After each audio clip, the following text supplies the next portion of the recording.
Welcome to episode 53 of Enter the Mind podcast, the most real talk, no nonsense podcast on the empowering of the mind. Today, we're going to be talking about fear and how to change your approach in response to fear. Before we get to that, Kyra, how's it going this week? It's going very well. Honestly, just super good. I see that the sky is a little gray right now, so I'm praying to God that it rains. I would love some rain right now. How are you on your end over in Chicago? Yeah, I'm in Chicago right now, and it actually rains a lot here as well, something I'm not used to. In California, we don't get a lot of rain at all, so it's at least where I'm at. So it's very humid. It's very weird to have your shirt be like sticky, you know. But Yes. anyways, it's all good. And one thing I want to mention really quick, I'm going through that master class. I mentioned this acting class a while back taught by Natalie Portman. So I was going through that yesterday, and she's talking about character development, and this is exactly what I was looking for, because it's like, how do you design your character, your identity, the way you want to?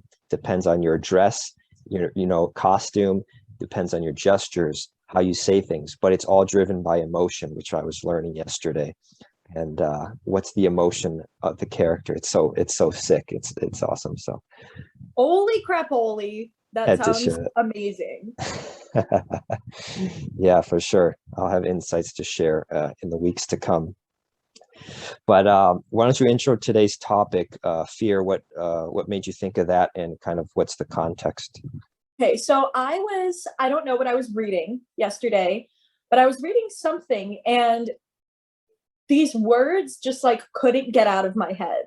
And all it said was turning fear into excited anticipation. And it really, really caught my eye, because I feel like I'm super into language definition, because I feel like our definitions are so fucking screwed. Nobody even knows what any words mean, and that's why we have trouble feeling and connecting and manifesting. It's because we don't know the definition of a word. So, fear, it's possible that, not knowing the connections, we've linked fear with being excited, even though it's not fear and it's actually excitement, but we feel it so deeply that it's fear, that it makes it seem like it's scary, and it makes it seem like, like it's this big old thing to do. But when you switch it from fear to excitement, then excitement and self-control can then be put together to form a grounded sort of outward / open thing, to where you can maneuver in the world calmly and excitedly, and then allow energies to come inside you, not like too much sensory overload, but like grounded, like a grounded, self-controlled letting in. And that is what we're talking about today. What are your thoughts, Robert? Yeah, you're totally right about language. I was on the phone with one of my coaches the other day, and I was talking about frustration that I was experiencing. And then he explained that when he came here from Europe, he didn't know what the word frustration meant. And it took him a while to kind of learn the concept of frustration, because he didn't have the word for it. And it raises this big question of like, does having a word for something change or alter how we experience it psychologically? So I think that's a great point. But can you say a little bit more about the energy part that you were getting at the end? Because I want to make sure I understand that. Okay, so pretty much, I'm thinking about something that I have been scared of. So I remember a time that I went to Thailand, and I was climbing up. I had to climb up a rock that went 90 degrees. And all there was at the top was a rope, and I had to hold the rope, put my feet on the wall, and climb up this wall. And I was terrified. I was terrified. Now, see, that example could be something that, it deserves a little bit of fear. That's a little bit scary, But then I realized that once I got to the top of the rock and I was clinging onto the rock, I said, thank you, Lord. But I was still a little bit scared. And I was still a little bit scared jumping off the rock, right? So the first part, it deserves a little fear. Climbing up that whole side of the rock definitely deserves a little bit of fear. But jumping off the rock, don't you think that deserves a little bit more excitement than fear? It's like, whoa, I'm so excited. Like, what's going to happen, right? And it's like, I feel like if you think too deeply into fear, then you start thinking about the things that could go wrong. But if you're so excited, you think about the things that could go right. And so, there's a completely different energy with those two things. Yeah, good point. There's definitely, with any emotion, I think there's positives and negatives. Kind of like you explained, there's times where fear would be kind of warranted or justified. Like putting your hand close to a hot surface or a stove or something, and it's like, well, yeah, you should be afraid of that. But at the same time, there's opportunities, or there's definitely times where we're afraid kind of unnecessarily, or where, I don't know, the other example that came to mind as you were talking was like public speaking. Like, what if someone's afraid of like public speaking?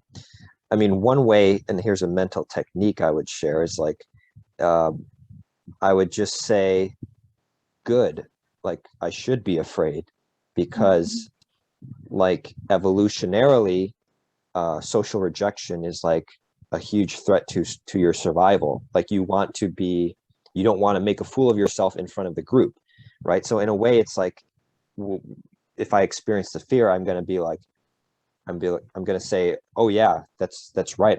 I really should do well on this presentation. I shouldn't make a fool of myself, right? People are off there, like, just like cycling their mind around, oh, I hope I don't make a fool of myself. They should just use that and be like, you're right. This is an important thing I need to prepare for, so I don't make a fool of myself. Like, it kind of, the emotions almost help guide us through life, through our environments. But in regards to the jumping off, so you climbed up that rock, and then what were you jumping off to? Into the water? Yeah. So did you do that? Yeah. And how was it? It was so much fun. It was so riveting, and I was just in the air flying. So it was such a good time. So that was like a high jump, right? It was maybe like 60 feet, maybe. Whoa, it's pretty high, I think. Maybe 25 then. I'm not good at feet. Yeah, it's all good. So what was your takeaway from that experience afterwards? So I guess my takeaway, I wasn't entirely thinking about it at that time. So like my takeaway was more like, holy fuck, it was so scary going up that rope, but I had an amazing time jumping off. And I don't think that I can do it again, because that rope seriously scared the fuck out of me, but I enjoyed it. But right. I wanted to touch base on something that you were saying about the public speaking, because I think that you opened a gateway to get a lot more clarity on the subject of fear and excitement. So in the article that I was reading, whatever I was reading, it said you can turn the fear into anticipated excitement. So it's like when you said, you're right, this is, something I should be kind of a little scared of. Like, I need to prepare, because it is something that could possibly cause a downfall if I am not prepared right. And I feel like if you are not prepared, then it's so easy to let that fear take control of you and sort of, command yourself, like command your body in the fear. But if you are well prepared, then it's easier for you to be like, okay, well, I know that this is extremely important, and I know that I really need to prepare myself. So that way, when that moment comes, you're not commanded by the fear, but it also, but it sort of switches into excitement because you know that you've prepared, and you're like, okay, well, I think I've got most of this down, and I'm pretty goddamn excited, actually. So yeah, I wanted to touch base on that. Yeah, it makes me think of yeah, I was like doing this presentation last weekend at a spirituality conference, and this was online over Zoom. And going into it, you know, because there are people watching from all over the world, even from Europe, and so I was like a little bit nervous, right? And I noticed, you know, as I was starting, I was noticed like my heart was beating, and I was like sweating a little bit, and I was like, what the hell is this? I was like, I know how to speak, right? I know how to do Zoom presentations. I've done them before. I know what I'm going to talk about. I'm like, what's going on here? Is it fear or is it excitement? Like, what is it? And so I try to work backwards. And the way I think about it is like, if your heart is beating, all right, here's the causal chain. The heart's beating faster. I would guess that it probably received adrenaline, and the adrenaline is produced in the adrenal gland, which is, you know, further down in the body, and then that gets produced for some other reason. Like there's this causal chemical chain, right?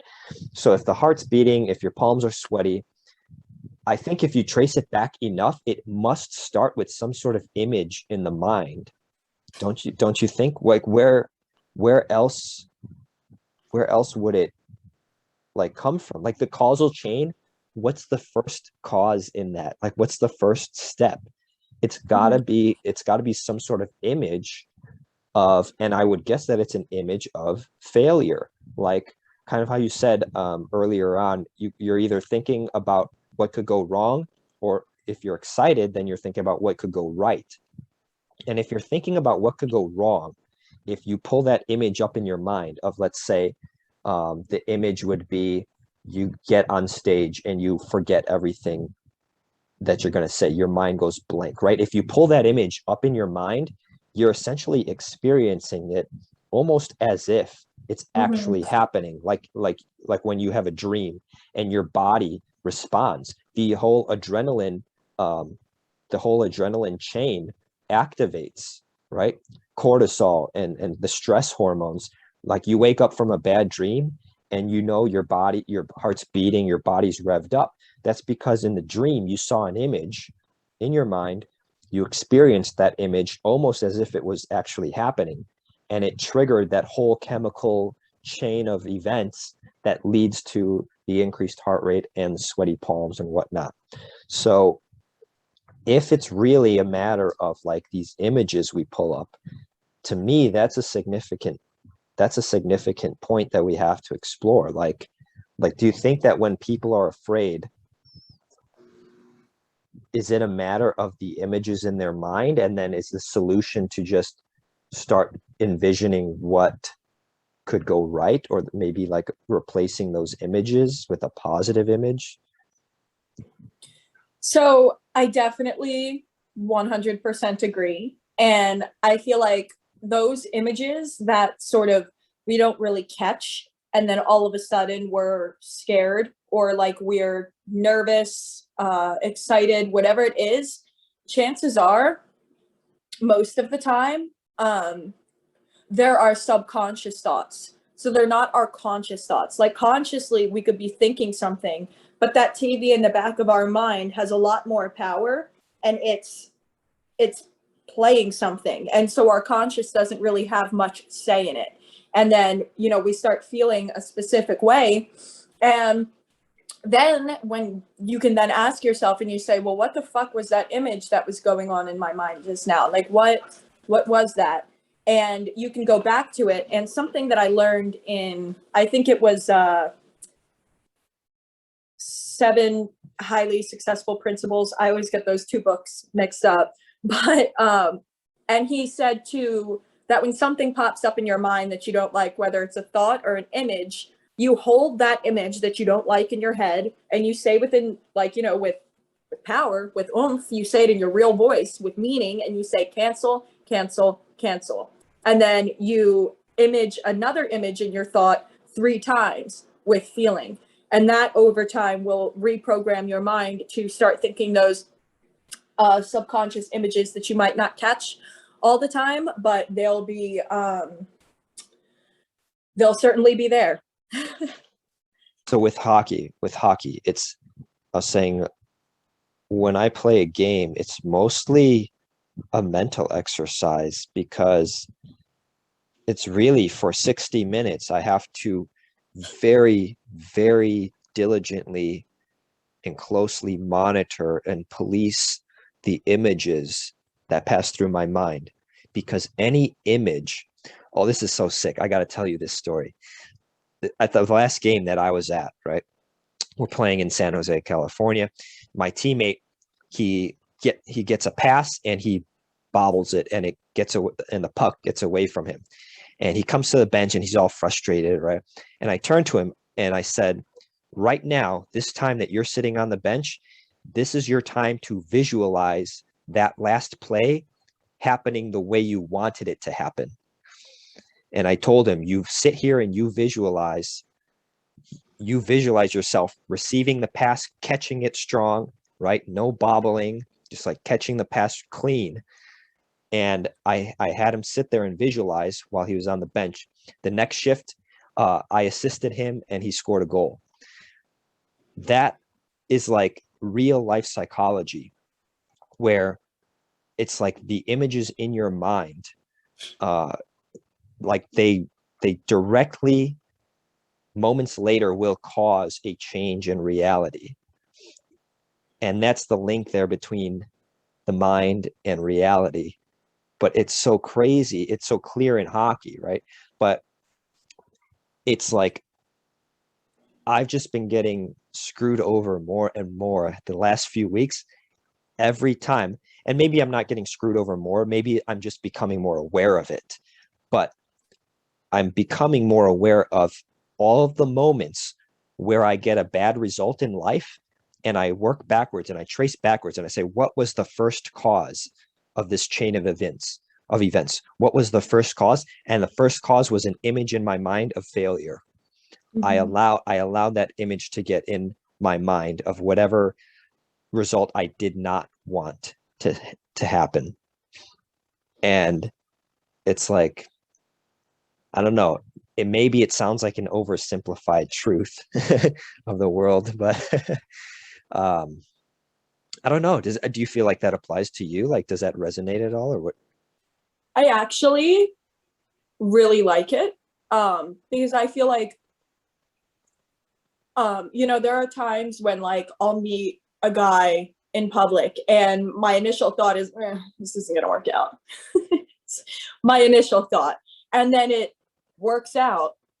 And then, you know, the end result is it doesn't, because I had that initial thought that it wasn't going to work out. And so, you know, by nature, it has to work out like that.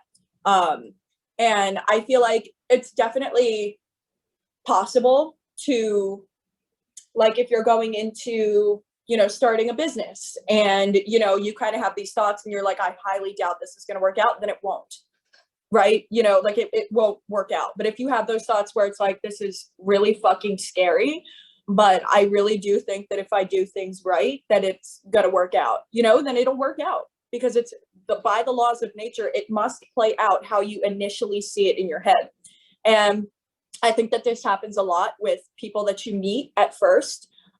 People say first impressions, you know, matter the most. And some people say that they don't really matter. I personally believe that they matter, because people who see me at a club, they meet me at a club, I'm shaking my ass, I'm pouring shots down their mouth, I'm like, drink it up, baby.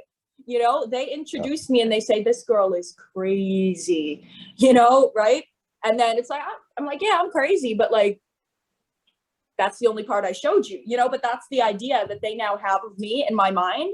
Chances are it's going to play out like that. And until I show them, you know, who I am, who knows, maybe they'll, you know, see a different perspective of me. Maybe they won't. I haven't got to that point yet. Well, I kind of have, but anyways, you know, and it's like when you initially meet somebody, you know, it's that initial thing that sort of plays out in your friendship, relationship, whatever it is, business partners, that's how it plays out. So I definitely think that that initial thought has a lot to do with it. And I don't know, I think that we could definitely practice more being consciously aware of our fear, because I feel like a lot of people try and push it to the side and they say like, oh, like I'm not scared. But like you said in the beginning, if we just admit that we're scared, then our emotions can kind of shift and we can kind of work within ourselves and say, yes, this is really fucking scary. But I think that I've had enough experience and I think that I'm confident enough in myself that this could work out. So I think that, yeah. Yeah, let's talk about some sort of techniques and strategies for managing the mind in these situations. So if you detect fear, what would you say? Walk us through the steps as you see them. Okay, well, I'm going to relate it to men because I love men. I think that they're gorgeous, most of them. And so, you know, normally I'll see an extremely good looking guy. And if my mind isn't trained well enough, or I'm not entirely, I guess, aware of me and who I am, then, you know, that initial thought will be like, I could never get him. He's not going to like me. I'm too crazy. I'm too this, I'm too that. Right. And then, you know, so it's that initial step right there. And then you think to yourself, actually, I'm a really good looking woman and I'm extremely smart and I strive. I have ambition. I have goals. Who wouldn't want a woman like that? Come on. Right. So then, you know, then you could take that, and most likely that man already felt your energy. If y'all made eye contact or something, you know. So then when you change your energy, chances are your actions are going to be different and he's going to find his way to you. Because, you know, instead of you going near him or trying to go near him, he's going to come to you because you've changed your energy and actually had confidence in yourself. Right. So then I guess the next part is just to hold that confidence, like hold that confidence, hold that idea and that knowledge of yourself in your mind as you're going towards all the things that you want.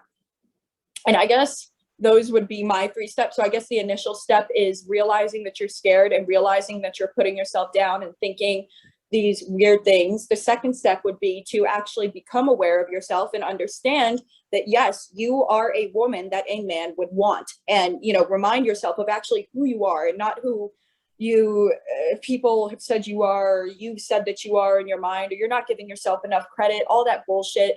Just let that go and remind yourself of who you are. And then let your actions take the way and everything will come to you.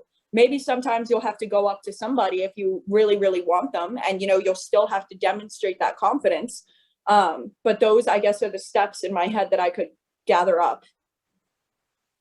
Yeah, that makes sense to me. And I can say as a guy, I experienced the same exact pattern when it comes to, you know, dating women.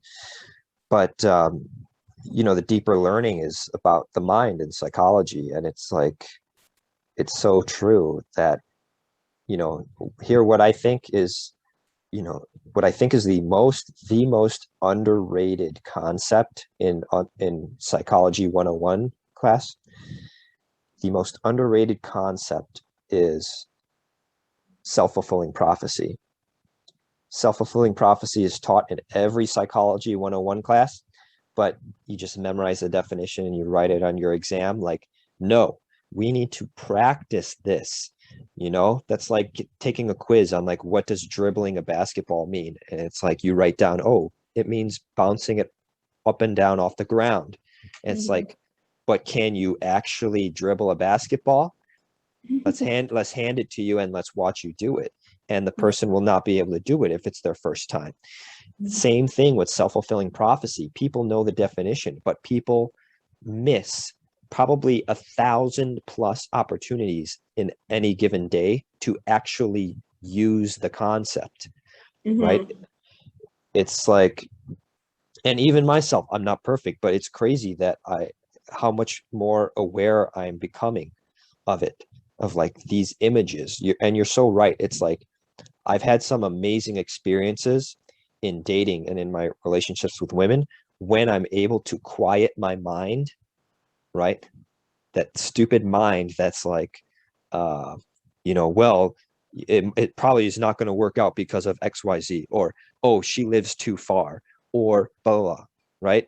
Like, the more that I'm just like, I hone in and I focus and I shut that out and almost go into like a meditative trance of like, this is the reality, like a really intense interaction, right?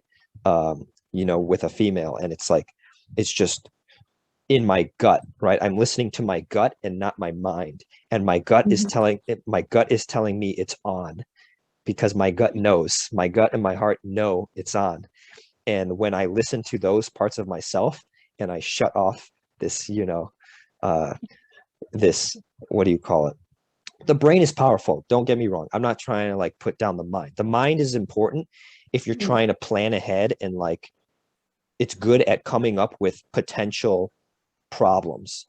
But the whole point of that is you put systems in place so that those problems don't happen. You don't dwell on the image of the problem and treat it as fear, as like, oh, I hope this doesn't happen. I don't want this to happen. Oh, it would be horrible if this happened. That's the wrong way. That's the wrong way to work with that image. You know what I mean? So, but yeah, it's like, I'm trying to come up with these strategies, nowadays to continually come back to this zone, to get in the zone, because I feel like that's where so much power lies.